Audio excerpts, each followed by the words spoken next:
You're listening to the She Renovates podcast. You're listening to She Renovates, the podcast for women who want to renovate to create an income and a life they love.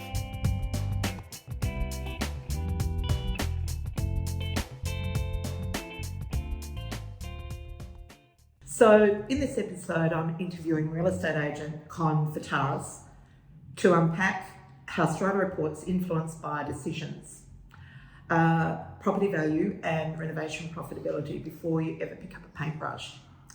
Many renovators focus on kitchens, bathrooms and styling, but buyers often decide yes or no based on a document they read quietly, long before the auction day.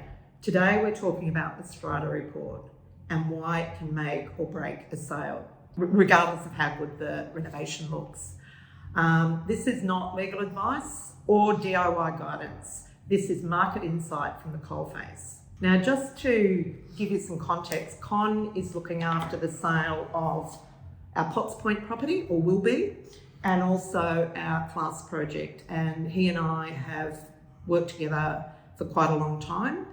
And the reason why I've asked Con is because recently we've had some conversations about the Strata reports and the properties I've just mentioned. And I think it's safe to say he goes over and above and has quite a deep understanding of the impact that they have on the properties. So I thought it would be worthwhile you come in and help or give your, expert opinion. Insight. Yeah.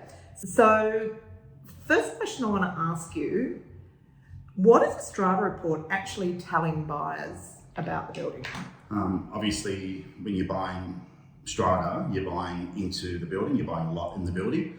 I think the main things about it are, obviously for me, when I'm selling a clean building, meaning everybody wants low levies, no building issues, upcoming works, minimal, the cleaner the building, the easier to forecast how much the levies are and so on. When you say cleaner, you mean less messy? Less water issues in there. Yeah. It might be updated lifts, might be owners builder warranties run out, maybe they've got a lot of leaking works and so on as well. So obviously for me going into a listing, I think the cleaner the Strata is, the easier the sale for me. Yeah.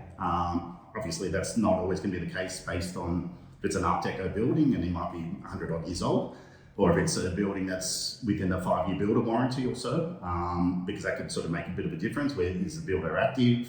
Is the Strata active? Are the community members quite active and so on? So there's a lot in detail. Obviously, when you go buy a house, you'll get a building report. Yeah. And obviously, you're looking at that particular building, and you can control that because that's your building. But when you're buying a Strata, you could be one lot out of 50. Yeah. Your unit might be perfect, but what happens if there's other issues in the basement area or ground floor apartments? You're part of a Strata and there's a certain percentage going towards ongoing works. I think a lot of people don't fully understand the implications of being in a Strata, and I think that came to light a bit recently, well not that recently, with the Opal building and so on. So some people just walked away, but what that did was for the people that didn't walk away, that had assets, that they then became responsible regardless. So you could have 50 people and half of them leave, or maybe all of them except 2. Those 2 people are still responsible for the whole building, and that's pretty scary, isn't it? And there's a number of those sort of buildings around. If we're talking something similar, not to get off track, there's a building where the developer, that Levies developer that was hiring out, that's done a lot around Rose Freeway. There's a building where banks won't lend on that building at the moment because they had an interim occupation certificate, and banks have shortlisted that building. You need cash to buy in that building, even though you're buying the units probably a 40-50% discount. So owners are wanting to sell in that building, they can't. Yeah. Collecting $1,200 a week for a 2-bedroom, 2-bath apartment in Zetland, even 100 square meters, and they can't even get $800,000 for it. I won't name the building, but there's a few buildings like that. So yes, there's a lot of things that sort of go behind the scenes, and especially it depends on probably the buyer's why they're looking to buy. Are they needing to get in and out there in a 3 to 6 month period, or are they buying long term? Well, most of ours are, so that's what we want to. That's the thing. You could suck it up and wait a little bit longer, and you see, but they may not help you. No. For a flip. Yeah. So to speak. Yeah. Yeah. That's all. Okay. So I really think it's important that people understand, because I think a lot of people are just really flippant about this. Yeah, I agree. Now, the next question. So, from your experience, how quickly does a buyer judge a building based on its report? I think the first interaction, obviously, with an agent is going to be down to price, size, few little questions, strata. Yeah. If you've got a strata that's $4,000 a quarter instead of $1,500 a quarter, you're going to have the questions even before you get the buyer through the door. So that's probably the number one thing, how you're going to get the buyer through the door. You need to have a reason why it's $4,000 a quarter, and is that short term, because you're not going to get the buyer through the door. Yeah. So you need to be on the ball and know, not just a 2-line summary. I think you need to have at least the right confidence for a buyer to walk in the door. Once you get them in the door and they need to know, you need to go a little bit more into detail before they purchase a strata report. Most of these days, I think people can download a report for whatever it is, $59, $79 or so.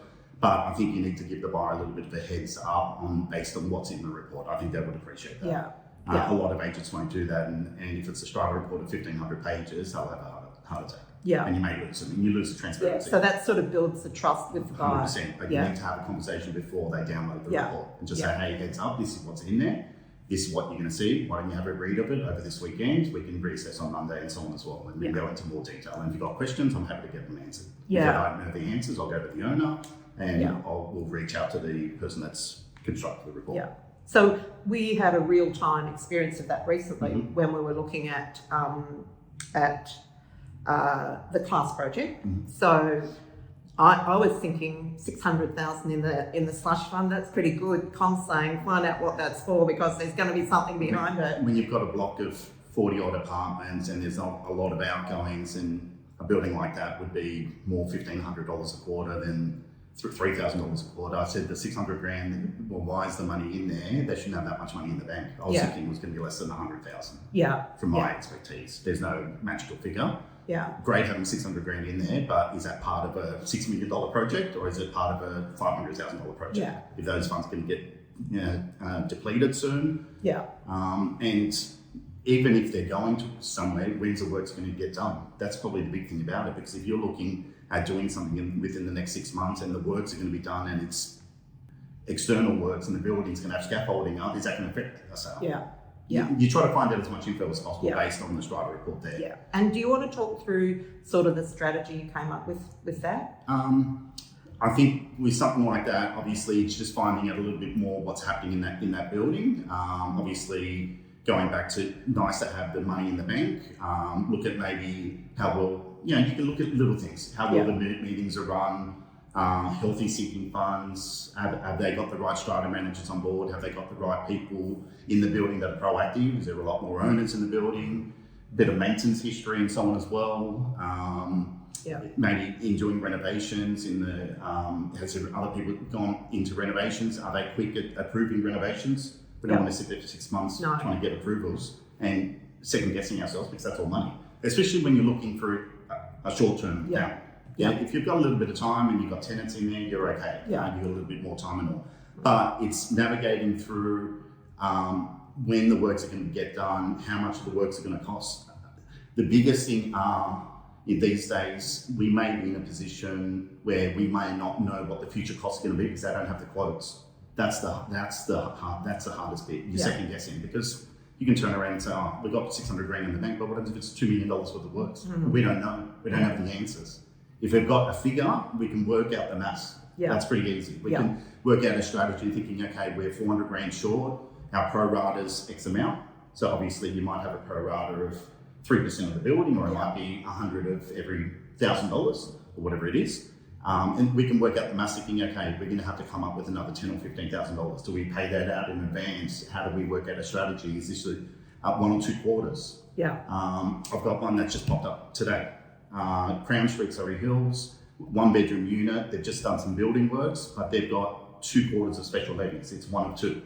By the time we get through the sale, that's 1 quarter's already gone, and it's only $1,500. Okay. And worst case scenario, I can get the owner to pay that out. We're not going to be talking about it. But I want to know what the levy's going to be after that. That's what I'm going to be talking about. Yeah. Hey, in 6 months' time, the levy's going to be this, but how good? The building's already had all the painting done and waterproofing and scaffoldings all down and so on as well. Yeah. That's just a live one that's about to happen now. But that's important. But it's a not knowing factor where the quotes are at. It's probably the hardest ones because you can't budget for that. Yeah. You can budget for works and everything else as well, but how does that work with your, or is that going to affect your sale where you don't want to take a risk? It might be too good of a deal, but how do I sell it 6 months down the track and I don't have all the answers? Yeah. I know that generally when we've had a special levy on something that we've been going to sell, we've always paid the levy, even no matter how much it is, because if we've got a figure. Yeah. That's the hard thing about it. But I agree with that. Yeah. We've had ones. I remember ones in Madison Street, I think there was $40,000 to $50,000 special levies paid out in advance because they had massive building works happening. But it helped, but the problem is these days too, if someone's looking at long term, it's not just the $1,500 a quarter. Say it's on a 1-bedroom unit, they've got to go for finance, say they're borrowing 80%. But what happens if it's $3,000 a quarter for 2 years? They've got to pay $4,500 a quarter. They may not be able to afford it. Yeah. The bank won't know about it because the bank doesn't generally ask about if you're an owner occupier. Yeah. Maybe if you're an investor, some may look into detail, but you've got to come up with those funds, and some people may not be able to afford it. Sometimes it's easy just putting it into the price because we're borrowing funds from the bank. Yeah. Rather than coughing up $4,500 for a quarter and borrowing $600,000 for maybe a first-time buyer that's looking to live in, it may make things a little bit difficult. Yeah, and you remember that place in Burke Street that we did a project in? Up the top near 360 Burke. Yours. And then another one came up and it was dirt cheap, and it was because they're all studios, all of them were getting hit with 10 or 20 grand special levies. And even though it was dirt cheap, I knew that would pull the price of the building down, regardless of when you paid the special levy. And you have to go through all the building works and scaffolding and and it was, I think, a ground floor maybe as well. Yeah, it was. So it was going to be a little bit. It was really more the money that put me off. It was cheap in theory, but it was more of a longer term hold than a short term hold. Exactly. Could we make it 30% or something out of it fairly quickly? Yeah. And be confident, and it does get a little bit tricky. It does. Yeah. 100%. Yeah. Okay, better get back to the questions. Perfect. I think you've covered this, but we will we'll just touch on it just in case. What are the most common red flags that scare buyers away? Obviously, initially the levies. Yeah. Am I allowed to drink my cup of tea? Yeah, go for it. Thanks. How much money's in the bank? If they've got no money in the bank and you've got low levies, what happens if you've got a building issue, even if it's a block of 4? What happens if you've got new roofs? Are they updated with all the fire regulations? So, a lot of the buildings in around the inner city, if they're late 90s, early 2000s, they're all getting new lifts now. Is that a $500,000-$600,000 project? Is it one lift only and you've got someone on the higher floor? How do they get up there? That's where it starts getting tricky. Bondo, remember we had that issue with Bondo and so on. So it's little things that are sort of coming up and stuff. But look, there's a number of combinations on proposed works, where the building's at, if they've had fire updates, depending on the age of the buildings, builder warranties. Are they? So do they mean anything? Well, builder warranties? They would. The better the builder, every now, it helps. But then it falls back, who's the developer? Yeah. I had one, won't name the building, Beaconsfield, big developer, I know, and the developer's come on board and he's just fixing up that couple $100,000 because the builder's gone under. And they were a builder that's been around for 30, 40 years, but they had too many projects happening and their subcontractors put them into the ground. It could have been waterproofing in a building and some 150 units and they come up with the money, it's easier to follow. So the developers come on board because they want to keep their name. So it's not, builder's one thing, but who's the developer? If the developer's a big name, they're not going to want to put their name or tarnish their name. Yeah. So I think that definitely helps, and I haven't seen that too much because sometimes we always focus on the builder. Yeah. And it's not sometimes the builder's fault; it's the subcontractors of the builder. Do you remember Elizabeth Street? Yeah, the 5 charity one. 4-3. Yeah. You remember what happened there? So the developer, when the first meeting after it was developed, sold off all the visitor car parks to people that didn't have car parks. And then when we bought in, we had a car park that was on title, but lots of people didn't. And council came down and said, you've got to reinstate those visitor car parks or we're going to charge you $10,000 a day.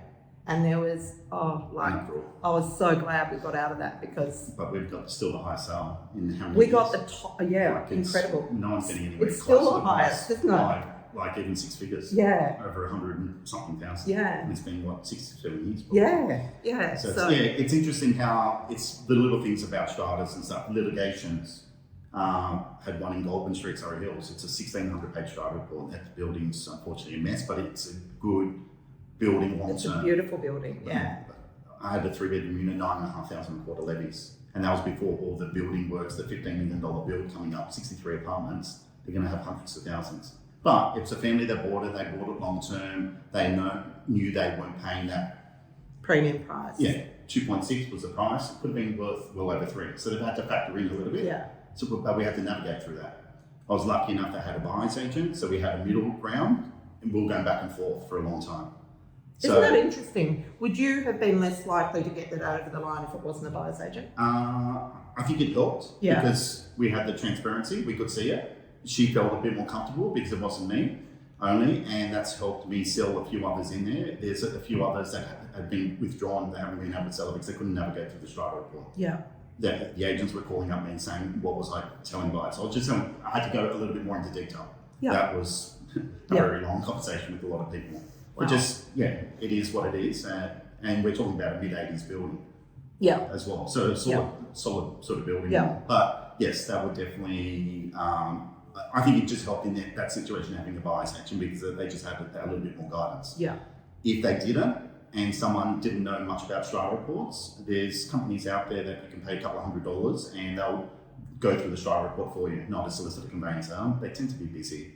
But you might pay $200 and they'll give you a 15-minute summary over the phone about the Strata report. They know what to look for. Okay, that's good. So that's something. Yeah. But it's like, don't expect it all to be rosy. They're going to pick the worst things out. It's going to be probably more 80% negative than and 20% positive because it's like getting your own building report done on a house. They're going to nitpick the worst. Yeah. Oh, yeah. So you got to understand it's Strata.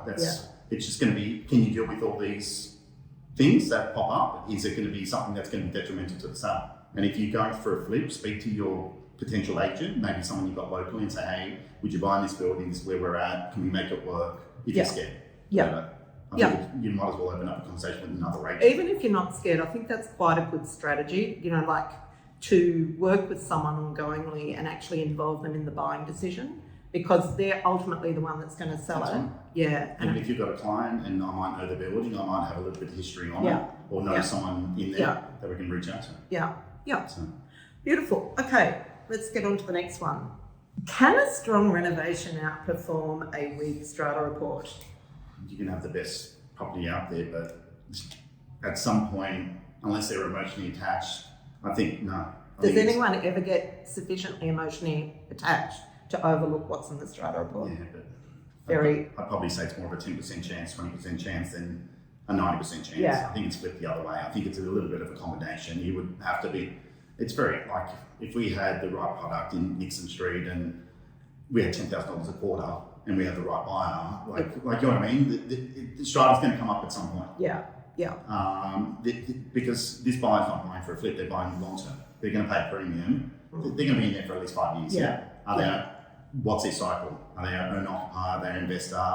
Sometimes I know who the buyer's going to be before they go in there based on the Strata report. Yeah. Because sometimes the first home buyer's not going to look at something messy, especially if they've got a mum or dad, an engineer, someone's a builder, they're going to nitpick the Strata report and so on. Sometimes it's got to be someone who might be a little bit more experienced that's been through these before that are open to it. That may fall in love with the view, that may fall in love with the renovations and the quality. I think it's a bit of a combination. Yeah. And so further on to that, what do you think are the key things that renovators should look at in a Strata report if they're buying something to flip? I think you've probably nailed it generally over the years and it's taken you some time. first of all, who's the Strata managers? Are they active? That's big, because you could be waiting months. It's costing you money. 10 grand, 20 grand, 30 grand, we're adding to the price here. We're worried about marketing and everything else. Well, you're digging into your kitchen and bathroom renos and stuff. Has anyone else done renovations recently? That would probably tend to help. Is the Strata sort of proactive? How easy is it going to get to, and it might be putting a phone call through to the Strata, finding out a little bit more. Often I have found it really hard to get them to talk to you before because you're not a lot. But what you can do is go and talk to other owners that are renovating, because they will give you the lowdown. Yeah, we'll love to have a little chat and stuff. Yeah. You may not want to turn around to them and say you're flipping. No, but you don't tell anyone. You may just turn around and say, hey, we're looking for investment, looking to add value and move on things fairly quickly. How's the building? How's the Strata? Any issues that you know of? Yeah. And then just going back to all the other bits about building defects, is litigation, upcoming works, money in the bank. Yeah. I think, you know what I mean? Like I said from the beginning, the cleaner that we've got, the easier the process runs through. But there might be something that may not be as clean, but you may be getting a bit of a deal happening. Then you've got to work out the logistics and the risk factor. Yeah. And also whether your agent's up to managing your buyers' expectations or managing their experience around that. Because, obviously we want to pull the buyers. We don't want the one buyer up here and it takes us 6 months. Yeah. Is there a plan B? Yeah. Now, I always look at plan Bs. Yeah. Because if there's no plan B, then it's down to price. And, it's not a fire sale, but 4 weeks, 6 weeks, 8 weeks. It does become a fire sale. It's just starting to, are you Airbnb out during the sale? Do we have other options? Can you hold on to it if you don't? Is there expectations on the money? Is there recent sales? It may not be in the building because everybody's going to look at that as well. It may be surrounding. That's challenging though. I find that the most reliable comparisons are in the building. Like once you move out of the building, you've got a variable, because the building is a big variable in itself, isn't it? Yeah, but in saying that, if you've got a unit guiding $1.1 million and there's been a 1.7 sale 12 months ago, and someone's going to see 1% sale, they're going to think, 1.1, I'll pay 1.213. It's going to help. But some people will look at that first, but sometimes you've got to look at surrounding buildings. Yeah. It's not going to be perfect because your renovation may nail it compared to someone else. But it's a bit of a combination. Obviously, having a recent sale in a particular building would help. Yeah. And is there multiple sales at the building? How big's the building? Are we talking a smaller apartment? Are we talking a bigger apartment? What type of market we're looking for? Is it a downsize? Is it a big 3-bedroom? Yeah. Where we can blow it out with the waters? We'll get one of those one day. Yeah, one day. I think they're the ones I think we've got to sort of get into, because I think the type of renovations and stuff as well, but it's just the cash flow as well. Yeah. There's a bit of stepping stones as well. Yeah, exactly. So. Yeah. Well, listen, I think that's a pretty good sort of account of what can go wrong and how to avoid it. So thanks very much. That's okay. Thank you so much. No worries. If anyone wants to contact you, shall I put your details? Yeah, sure. Beautiful. Cool.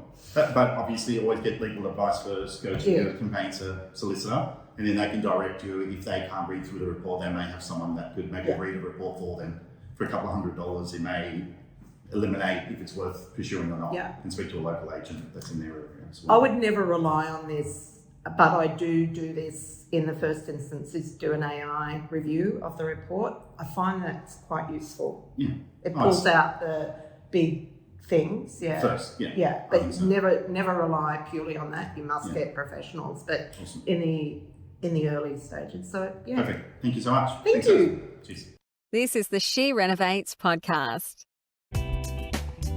To discover how to harness the power of renovating, check out theschoolofrenovating.com.